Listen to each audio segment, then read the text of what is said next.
Afsonalar uyida Yevropa chempionlari liboslarini ko'rib turib, bir o'tmishga sho'ng'igandek bo'ladi. Birinchi Yevropa chempioni sobiq ittifoq terma jamoasi bo'ladi.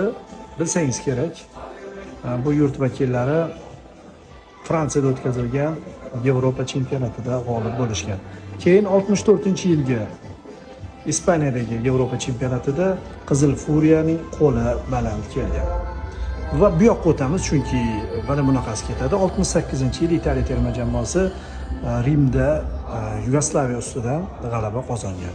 Endi 72-yilga yo'l olamiz. 72-yil Belgiyada o'tkazilgan turnirda Germaniyaning zafarli yurishlari boshlangan.